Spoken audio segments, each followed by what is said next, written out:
पुराणों के अनुसार ब्रह्मा जी से अत्रि, अत्रि से चंद्रमा, चंद्रमा से बुध और बुध से इलानंदन पुरूरवा का जन्म हुआ। पुरूरवा से आयु, आयु से राजा नहुष और नहुष से ययाति उत्पन्न हुए। ययाति से पुरु हुए। पुरु के वंश में भरत और भरत के कुल में राजा कुरु हुए। कुरु के वंश में शांतनु का जन्म हुआ। शांतनु से गंगानंदन भीष्म उत्पन्न हुए। उनके दो छोटे भाई और थे चित्रांगद और विचित्रवीर्य। ये शांतनु से सत्यवती के गर्भ से उत्पन्न हुए थे। शांतनु के स्वर्गलोक चले जाने पर भीष्म ने अविवाहित रहकर अपने भाई विचित्रवीर्य के राज्य का पालन किया। भीष्म महाभारत के प्रमुख पात्रों में से एक हैं। ये महाराजा शांतनु के पुत्र थे। अपने पिता को दिए गए वचन के कारण इन्होंने आजीवन ब्रह्मचर्य का व्रत लिया था। इन्हें इच्छा मृत्यु का वरदान प्राप्त था। एक बार हस्तिनापुर नरेश दुष्यंत आखेट खेलने वन में गए। जिस वन में वे शिकार के लिए गए थे उसी वन में कण्व ऋषि का आश्रम था। कण्व ऋषि के दर्शन करने के लिए महाराज दुष्यंत उनके आश्रम पहुंच गए। पुकार लगाने पर एक अति लावण्यमयी कन्या ने आश्रम से निकलकर कहा, हे राजन, महर्षि तो तीर्थ यात्रा पर गए हैं, किंतु आपका इस आश्रम में स्वागत है। उस कन्या को देखकर महाराज दुष्यंत ने पूछा, बालिके आप कौन हैं? बालिका ने कहा, मेरा नाम शकुंतला है और मैं कण्व ऋषि की पुत्री हूँ। उस कन्या की बात सुनकर महाराज दुष्यंत आश्चर्यचकित होकर बोले, महर्षि तो आजन्म ब्रह्मचारी हैं, फिर आप उनकी पुत्री कैसे ही? उनके इस प्रश्न के उत्तर में शकुंतला ने कहा, वास्तव में मेरे माता पिता मेनका और विश्वामित्र हैं। मेरी माता ने मेरे जन्म होते ही मुझे वन में छोड़ दिया था, जहाँ पर शकुंत नामक पक्षी ने मेरी रक्षा की, इसीलिए मेरा नाम शकुंतला पड़ा। उसके बाद कण्व ऋषि की दृष्टि मुझ पर पड़ी और वे मुझे अपने आश्रम में ले आए। उन्होंने ही मेरा भरण पोषण किया। जन्म देने वाला, पोषण करने वाला तथा अन्न देने वाला, ये तीनों ही पिता कहे जाते हैं। इस प्रकार कण्व ऋषि मेरे पिता हुए। शकुंतला के वचनों को सुनकर महाराज दुष्यंत ने कहा, शकुंतले, तुम क्षत्रिय कन्या हो। यदि तुम्हें किसी प्रकार की आपत्ति न हो तो मैं तुमसे विवाह करना चाहता हूँ। शकुंतला भी महाराज दुष्यंत पर मोहित हो चुकी थी, अतः उसने अपनी स्वीकृति प्रदान कर दी। दोनों ने गंधर्व विवाह कर लिया। कुछ काल महाराज दुष्यंत ने शकुंतला के साथ विहार करते हुए वन में ही व्यतीत किया। फिर एक दिन वे शकुंतला से बोले, प्रियतमे, मुझे अब अपना राजकार्य देखने के लिए हस्तिनापुर प्रस्थान करना होगा। महर्षि कण्व के तीर्थ यात्रा से लौट आने पर मैं तुम्हें यहाँ से विदा कराकर अपने राजभवन में ले जाऊंगा। इतना कहकर महाराज ने शकुंतला को अपने प्रेम के प्रतीक के रूप में अपनी स्वर्ण मुद्रिका दी और हस्तिनापुर चले गए।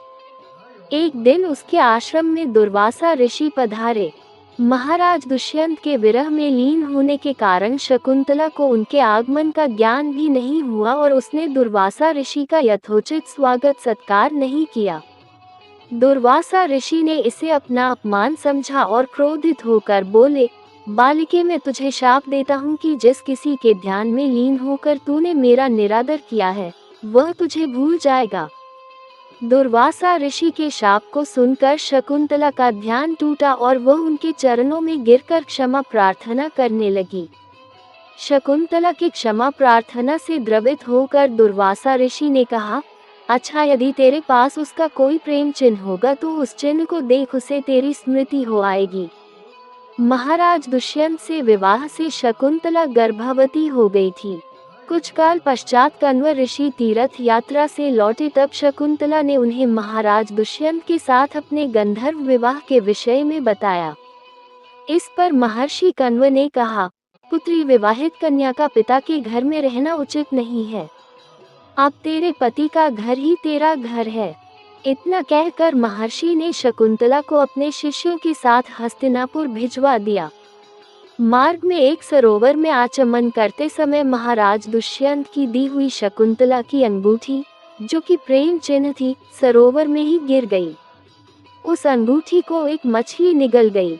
महाराज दुष्यंत के पास पहुंचकर कण्व ऋषि के शिष्यों ने शकुंतला को उनके सामने खड़ी करके कहा, महाराज शकुंतला आपकी पत्नी है, आप इसे स्वीकार करें।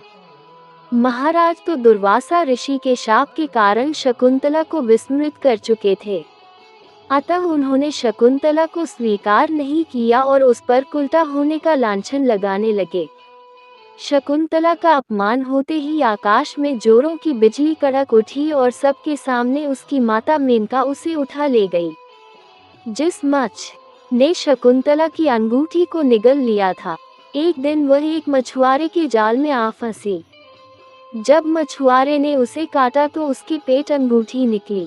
मछुआरे ने उस अंगूठी को महाराज दुष्यंत के पास भेंट के रूप में भेज दिया।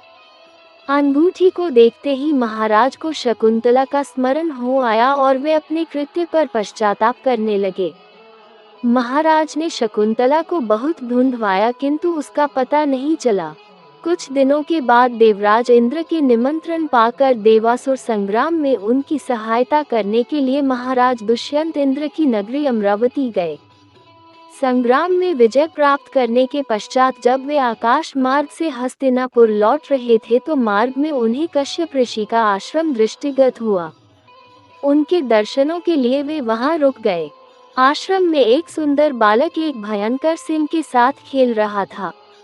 मेनका ने शकुंतला को कश्यप ऋषि के पास लाकर छोड़ा था तथा वह बालक शकुंतला का ही पुत्र था।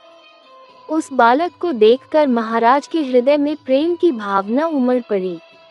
वे उसे गोद में उठाने के लिए आगे बढ़े तो शकुंतला की सखी चिल्ला उठी, हे भद्र पुरुष, आप इस बालक को न छुए अन्यथा उसकी भुजा में बंधा काला डोरा सांप बनकर आपको डस लेगा। ये सुनकर भी दुष्यंत स्वयं को न रोक सके और बालक को अपने गोद में उठा लिया। अब सखी ने आश्चर्य से देखा कि बालक की भुजा में बंधा काला गंडा पृथ्वी पर गिर गया है। सखी को ज्ञात था कि बालक को जब कभी भी उसका पिता अपने गोद में लेगा वह काला डोरा पृथ्वी पर गिर जाएगा। सखी ने प्रसन्न होकर समस्त वृतांत शकुंतला को सुनाया। शकुंतला महाराज दुष्यंत के पास आई। महाराज ने शकुंतला को पहचान लिया।